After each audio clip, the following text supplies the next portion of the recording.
Con uno, la doctora María Amparo Casar, a estas horas en su juicio, nos va a explicar qué es la trama de la estafa maestra. Doctora, ¿cómo estás? Buenas noches. Muy buenas noches, con mucho Pequeña gusto. tarea, porque creo que vale la pena ubicar, porque de ahí surge toda la indagatoria. Así es, en realidad surge, Pepe, de la Auditoría Superior de la Federación. En el 2011 ya hace las primeras observaciones y en 2013… 14, 15, 16 y 17 las vuelve a hacer y ya ellos fueron los que nos dieron la pista y después de investigación periodística de Animal Político y Mexicanos contra la Corrupción hizo este libro, La Estafa Maestra.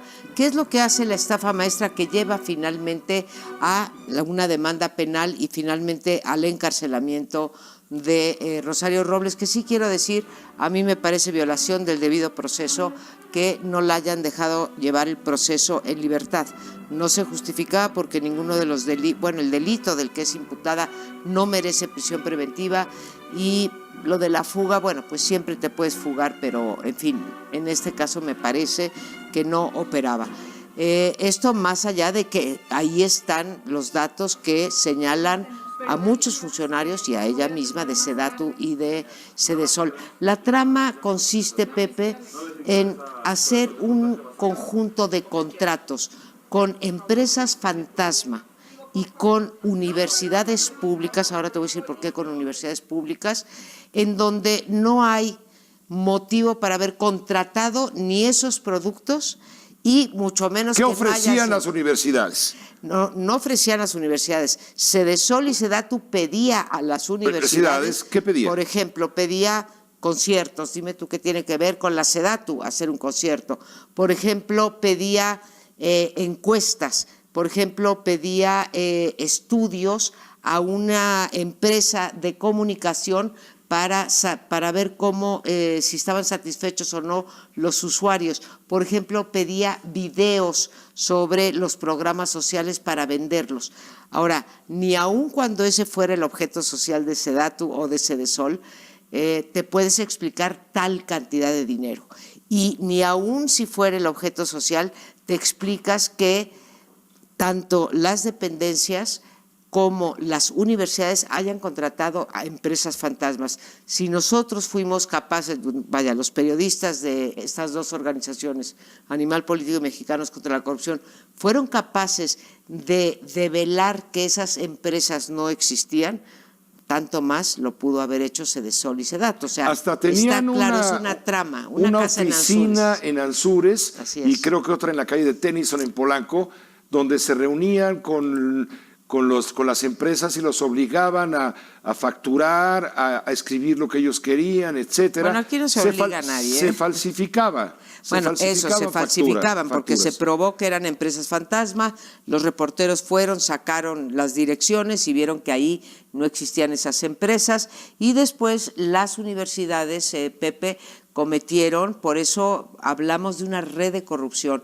Aquí la corrupción en México no son actos aislados de corrupción, son redes como esta en donde están involucrados, cuando menos. Es lo que revela la estafa maestra. Eso es. Una triangulación entre el gobierno, universidades, empresas fantasma. Exactamente, sí. Entonces ahí hay responsables del sector público, del sector privado y desgraciadamente también de las universidades.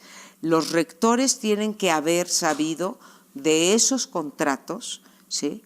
Y además saben que no se entregó, no son universidades especializadas y la ley marca que solamente pueden subcontratar el 50%, el 49% de lo que se les adjudica directamente.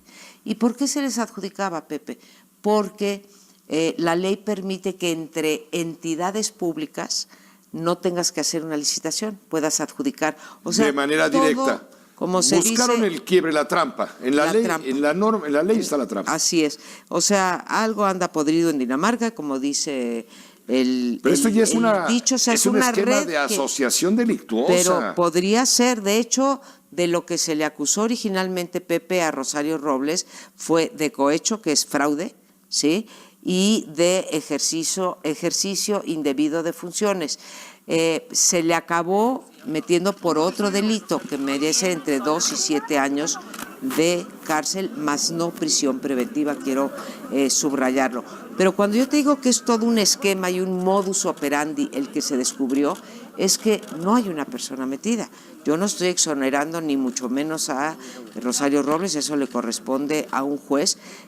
Todas las pistas apuntan a la dependencia y a su titular y a los que están abajo, oficialía mayor, etcétera, etcétera. ¿Y al que está arriba, y no? a los rectores. Bueno, pues porque arriba, tendría pues, que el saber. expresidente Peña. Sería el único, Ajá. es el único que está por arriba de Rosario. Estaba por arriba de la secretaria. Y Meade, que estaba al lado, porque fue quien ocupó la Secretaría de Desarrollo Social cuando Rosario fue removido. Y lo que ella argumenta es que le entregó, sí, solventadas, pero claro, el auditor superior dice que no están solventadas, y aquellas que no estaban solventadas para que se fue siguieran, cuando el juez ¿no? dice, miren este papel, esta Ese carta, papel, cuando ¿es usted una le- joyita? es una joyita. Eso sí te lo Por eso le escuché decía a yo al ti. abogado, entonces también el juez es una joyita. Es una Se pasó el joyita juez. porque sí se pasó, porque creo que no amerita, desde mi punto de vista, y a los jueces que no tienen nada que ver con Rosario Robles, a los que he consultado me dicen no merecía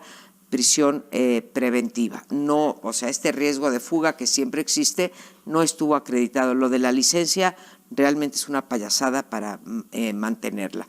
Entonces, otro de los factores que te diría, porque es una red, son 18 universidades, Pepe, y 11 dependencias. Y además el dinero, hasta donde pudo rastrear la Auditoría Superior de la Federación, está en Qatar, en cuentas en bancos europeos, En paraísos fiscales. en bancos de América Latina. Pero no saben a nombre de quién, ni A de nombre cuál de personas empresa, físicas, nadie porque hasta sabe, ahí nadie llegó supo. el trabajo de la Auditoría Superior de la Federación. Ahora, la Fiscalía creo que tiene todas las herramientas para perseguir este delito y develar de verdad los nombres que, como tú dices, se asociaron para cometer un delito del tamaño de la estafa maestra. Pues estamos ante un problema, es el primer funcionario, o en este caso la primera funcionaria del régimen pasado que va a dar a la cárcel, es el, digamos, el pez gordo, ¿Sí?